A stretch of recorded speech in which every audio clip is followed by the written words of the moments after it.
आज के इस वीडियो लेक्चर में जो क्वेश्चन हम लोग सॉल्व करने जा रहे हैं वो 10th क्लास के चैप्टर सर्कल से है। छोटा सा क्वेश्चन है लेकिन बहुत इंपॉर्टेंट है।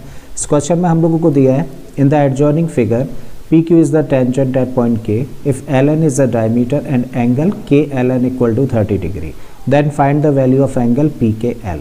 तो क्वेश्चन में देखिए हम लोगों को यहाँ पर एक फिगर दे रखी है और इस फिगर में हम लोगों को एक सर्कल दे रखा है जिसका कि डायमीटर O है, साथ में ln क्या है, इस सर्कल का डायमीटर है। फिर बोला गया है कि देयर इज अ टेंजेंट यानी कि एक टेंजेंट है PQ जो कि इस सर्कल को किस पॉइंट पर इंटरसेक्ट करती है, पॉइंट K पर, यानी कि K क्या है, पॉइंट ऑफ कांटेक्ट हो जाता है। फिर बोला गया है कि एंगल KLN, देखिए ये वाला जो एंगल है वो कितने डिग्री का है, 30 डिग्री का है। तो उस केस में हम लोगों को एंगल PKL यानी कि इस एंगल का मेजरमेंट फाइंड करना है।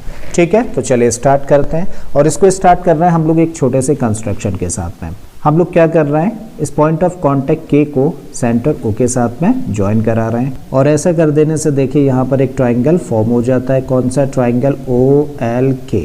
और इस ट्राइंगल में अब हम लोग क्या कह सकते हैं कि जो OL साइड है देखिए ये वाली, वो किसके इक्वल होगी, इस OK साइड के इक्वल होगी। क्यों, क्योंकि एक ही सर्कल की रेडियस है। ठीक है, तो इस चीज़ को मेंशन करते हैं। So in triangle OLK OL is equal to what, OK। ठीक है, और क्योंकि OL और OK एक ही ट्राइंगल की साइड्स हैं और दोनों आपस में कैसी हैं, इक्वल हैं, तो हम लोग जानते हैं कि एक ही ट्राइंगल में अगर कोई भी दो साइड्स इक्वल हों तो उन इक्वल साइड्स के अपोजिट एंगल्स भी कैसे होंगे, इक्वल होंगे। मतलब अगर ये एंगल 30 डिग्री का है तो ये वाला एंगल भी कितने डिग्री का होगा, 30 डिग्री का होगा। ठीक है, इस पॉइंट को मेंशन कर देते हैं। तो भाई क्योंकि दोनों साइड्स आपस में इक्वल हैं तो इनके अपोजिट एंगल्स यानी कि OL के अपोजिट एंगल क्या होगा, angle LKO। So that must be equal to angle KLN। ठीक है, और KLN की तो वैल्यू दे ही रखी है क्वेश्चन में, कितनी, 30 डिग्री रख देते हैं यहाँ पर।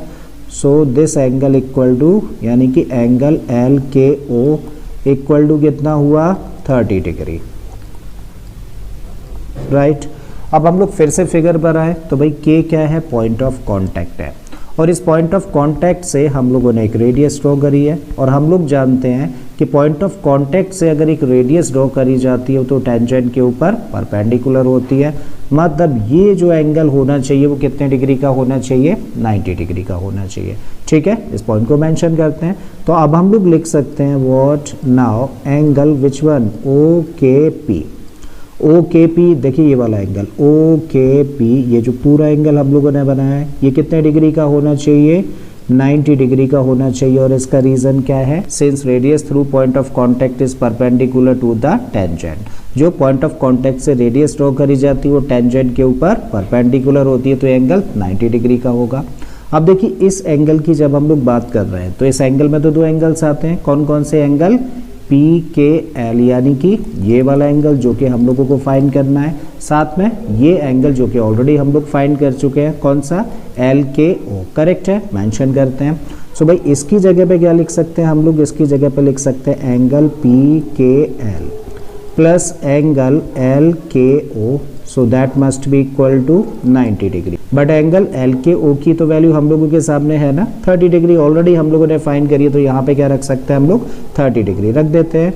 तो angle PKL plus 30 degree equal to what, 90 degree. और इस तरीके से एंगल PKL कितना निकल आता है, 90, और इस 30 को करते हैं हम लोग ट्रांसपोज। तो 90 माइनस 30 का मतलब 60 डिग्री और ये आंसर हो जाता है इस क्वेश्चन का। तो मुझे उम्मीद है स्टूडेंट्स कि आप लोगों को ये क्वेश्चन अच्छे से समझ आ गया होगा। अगर ऐसा है तो प्लीज़ वीडियो को लाइक कर दें, चैनल को सब्सक्राइब कर लें और बाकी के इसी तरीके के क्वेश्चंस के लिए प्लेलिस्ट में चले जाइए। ऑलरेडी इस तरीके के बहुत सारे क्वेश्चंस मैंने अपलोड किए। मैं फिर से आता हूँ एक नए क्वेश्चन, एक नए कॉन्सेप्ट के साथ में। Till then keep learning and thank you for watching this video.